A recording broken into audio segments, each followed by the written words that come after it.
திருச்சிற்றம்பலம். தென்னாருடைய சிவனையை போற்றி எந்நாட்டவருக்கும் இறைவா போற்றி. அனைவருக்கும் வணக்கம். நாம் இப்ப பார்க்கக்கூடிய பதிவு என்னன்னு பாத்தீங்கன்னா, துலா ராசிக்குண்டான ஜனவரி மாத பலன்களை பத்தி பார்க்க போறோம். அதற்கு முன்னாடி நம்மளுடைய சேனலை சப்ஸ்கிரைப் பண்ணிக்கோங்க. பெல் பட்டன்ல ஆல் அப்படின்னு சொல்லக்கூடிய பட்டனை கிளிக் பண்ணிக்கோங்க. அப்பதான் நம்ம போடக்கூடிய அனைத்து பதிவுகளுமே உங்களுக்கு உடனுக்குடன் வந்துகிட்டே இருக்கும். பொதுவா நம்மளுடைய ஜாதகத்துல, நம்மளுடைய சேனல்ல ஜாதகம் ரீதியான, அதே போல ஆன்மீகம் ரீதியாக, பரிகாரங்கள் ரீதியாக நிறைய வீடியோஸ் கொடுத்துட்டு இருக்கிறோம். அதையும் பார்த்து நீங்க பயன்பெறுங்கள். இந்த மாதம் துளாராசியை பொறுத்த வரைக்கும் பாத்தீங்கன்னா மிகவும் யோகமான மாதமாக இருக்கு. ஏன் அப்படின்னா, உங்களுடைய ராசி அதிபதி, உங்களை ஆளக்கூடிய கிரகம், உங்களுக்கு என்ன தேவைகள், இந்த பிறவியினுடைய என்ன விஷயத்துக்காக நீங்க பிறந்திருக்கீங்க அப்படிங்கறது எல்லாமே உங்க ராசி சொல்லும். அப்ப அந்த ராசி அதிபதி இயக்கக்கூடிய கிரகம் யாருன்னா சுக்கிர பகவான். அந்த சுக்கிரன் அப்படின்னு சொல்லக்கூடிய பாருங்க 5ஆம் வீட்டுல போய் உட்கார்ந்திருக்காரு. அதிர்ஷ்டம் அப்படின்னு சொல்லக்கூடிய ஒரு இடம் 5. அங்க சனியோட சேர்ந்திருக்காரு. சனி உங்களுக்கு அதிர்ஷ்ட ஸ்தானாதிபதி துளாராசி. அப்ப அவரோடையே சேர்ந்து இருக்கும் பொழுது உங்களுக்கு இந்த மாதம் ஒரு அதிர்ஷ்டமான மாதமாக இருக்கும். குல தெய்வத்தினுடைய அனுகிரகம், இஷ்ட தெய்வத்தினுடைய வழிபாடுகள், அதே போல பாருங்க இந்த மாதம் முழுவதும் சனி சுக்கிரன் சேர்க்கை அப்படிங்கிறது பண வரவை கொடுக்கக்கூடிய ஒரு சேர்க்கை. ஜாதகத்திலேயே சனி சுக்கிரன் சேர்க்கை ஒரு ஜாதகத்துல இருக்கு அப்படின்னாலே அந்த இடத்துல பண வரவு இருந்து கொண்டே இருக்கும். எப்பொழுது ஜீவனத்துக்கு குறைவு இருக்காது அப்படிங்கிறது அமைப்பு. இது போல நிறைய சேர்க்கைகள் இருக்கு பண வரவுக்கு உண்டானது.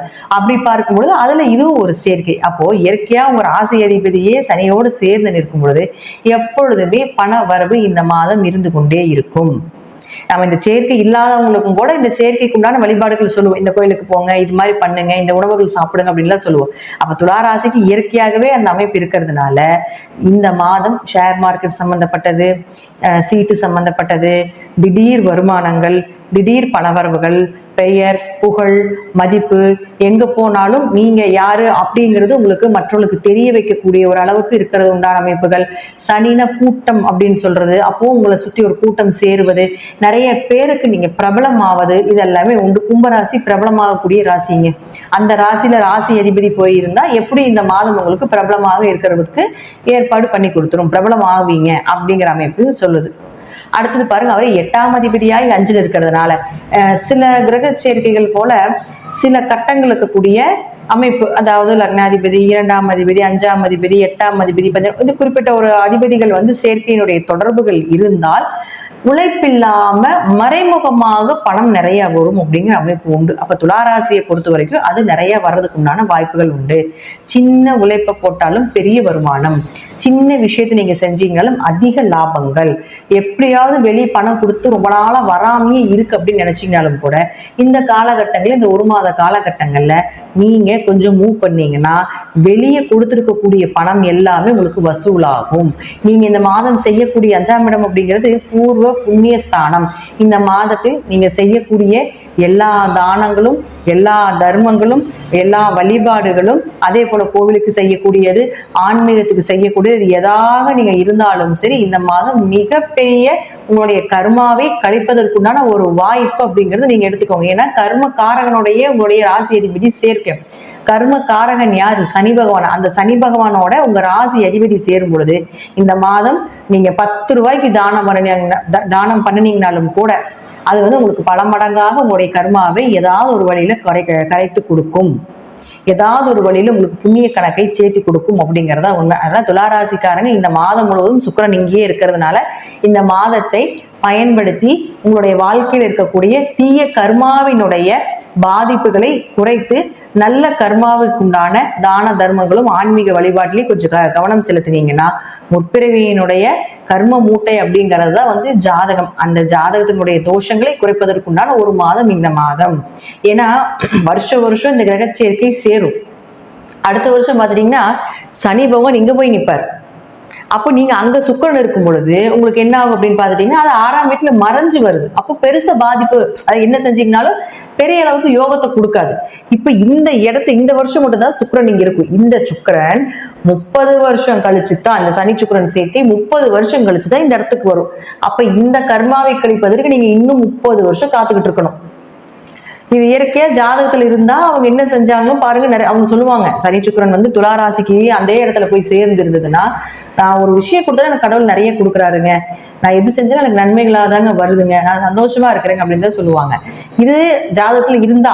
அப்படி இல்லை அப்படின்னா இந்த வருடம், போன வருடம் இது வந்திருக்கும், அப்போ நான் இன்ஃபார்ம் பண்ணியிருப்பேன். அப்போ இந்த வருடம் இது வருது அப்படிங்கிறப்போ இனி இந்த வாய்ப்புகள் இன்னும் 30 வருஷம் கழிச்சு தான் வரும். அப்படிங்கிறதுனால இந்த ஒரு மாதத்தை பொன்னான மாதமாக எடுத்துக்கொண்டு ஜனவரி மாதம் முழுவதும் நீங்கள் செய்யக்கூடிய அனைத்தும் உங்களுக்கு பல மடங்கான கர்மாவை, தீய கர்மாவை கழித்து புண்ணிய கர்மாவை சேர்த்துவதற்குண்டான வாய்ப்பு இறைவனே வழங்குகிறார் என்று நினைத்து கொண்டு செய்யுங்கள். கண்டிப்பாக அது நிச்சயமாக நடந்தே தீரும். அப்படிங்கிறதுல மாற்றங்கள் இல்லை.